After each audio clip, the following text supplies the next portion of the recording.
Assalamualaikum warahmatullahi wabarakatuh. Perkenalkan, nama saya Pip Aman Asidiki dengan NIM 20135 dan teman saya Brema Bastanta Sinukaban dengan NIM 20009. Dan nama saya Menanda Makmurjan dengan NIM 20087 dan teman saya. Dan saya Arais Pahagatarigan dengan NIM 20063.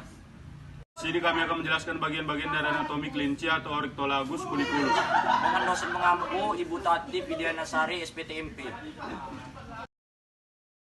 Di sini saya akan menjelaskan bagian eksternal dari Oryctolagus cuniculus. Pertama, caput atau kepala. Yang pertama, mulut atau cavum moris. Ada dua, yaitu labium superior bibir atas sama labium inferior bibir bawah. Kedua, vibrissae atau kumis yang ini.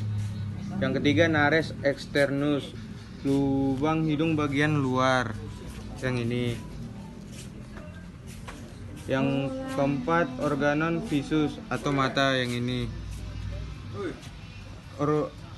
Mata terbagi menjadi dua, yaitu bulbulus oculi, kornea, iris, pupil. Kedua, palpebra atau kelopak mata, terbagi atas tiga juga.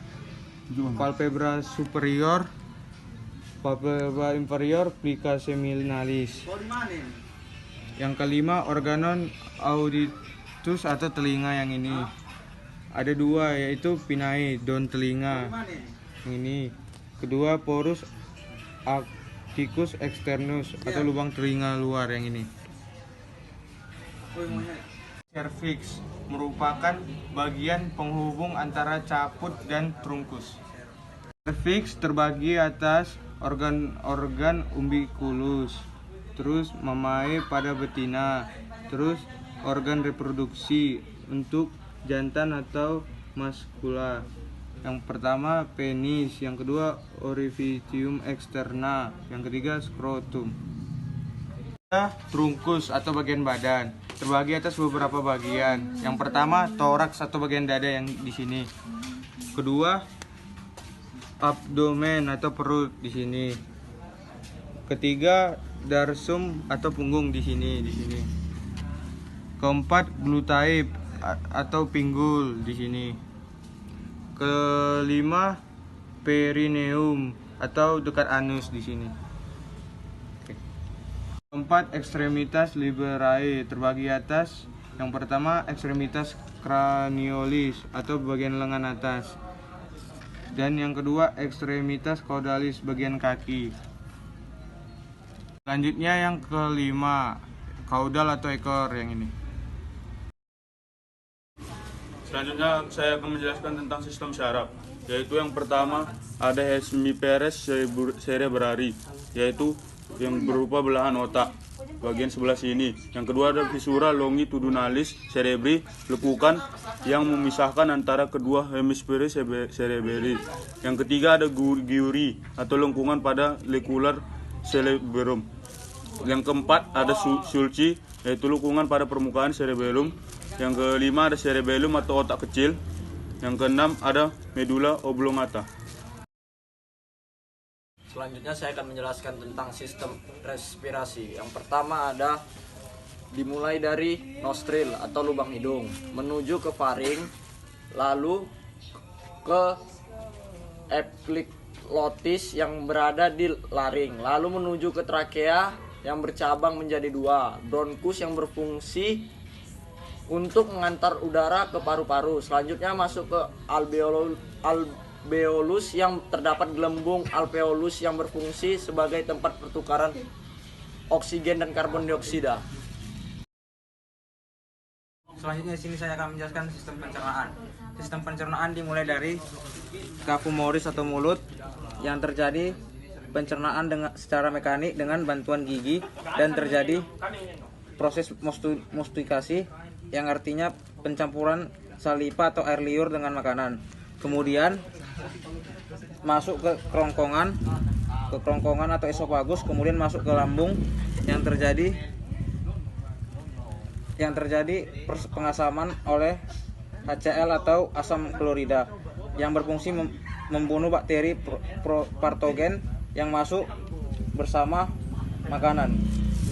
Makanan yang masuk mengandung serat akan masuk ke dalam sekum.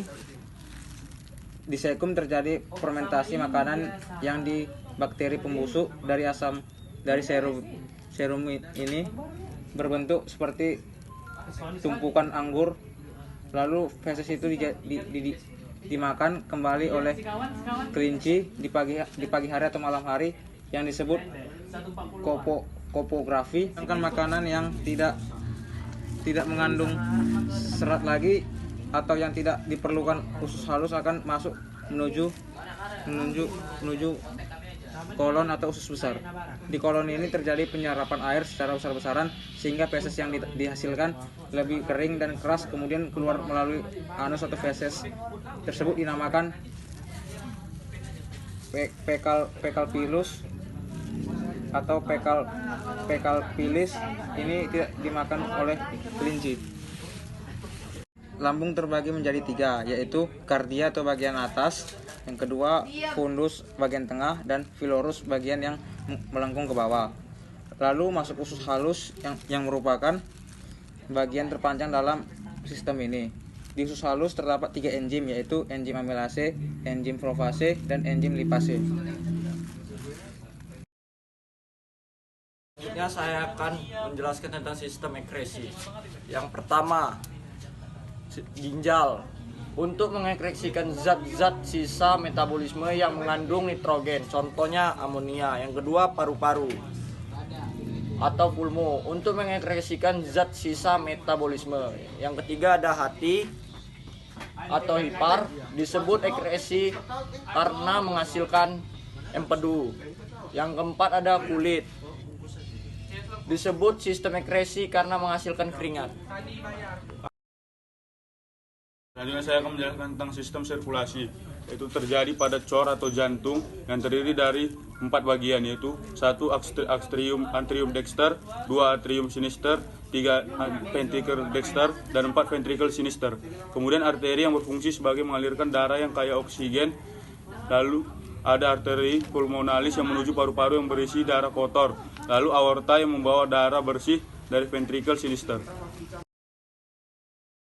Selanjutnya saya akan menjelaskan tentang sistem reproduksi, yaitu yang pertama yaitu ada testis berfungsi sebagai penghasil sperma. Yang kedua itu epididymis yang berfungsi sebagai penyimpanan sperma yang terbagi menjadi 3 bagian, yaitu yang pertama ada caput epididymis, ada carpus epididymis, dan ada cauda epididymis. Yang ketiga itu ada Evans deferens yang berfungsi sebagai tempat keluarnya sperma dari epididymis dan penghubung antara epididymis dengan organ kopulari. Selanjutnya saya akan menjelaskan tentang sistem vena, yaitu ada vena cava carnialis yang merupakan vena yang menerima darah dari dinding toraks, kepala, kaki, muka ke jantung. Lalu ada vena caudalis yang merupakan vena yang menerima darah dari kaki dan alat-alat lainnya. Demikianlah hasil praktikum kami tentang Orictolagus cuniculus. Lebih kurangnya kami minta maaf dan terima kasih. Assalamualaikum warahmatullahi wabarakatuh.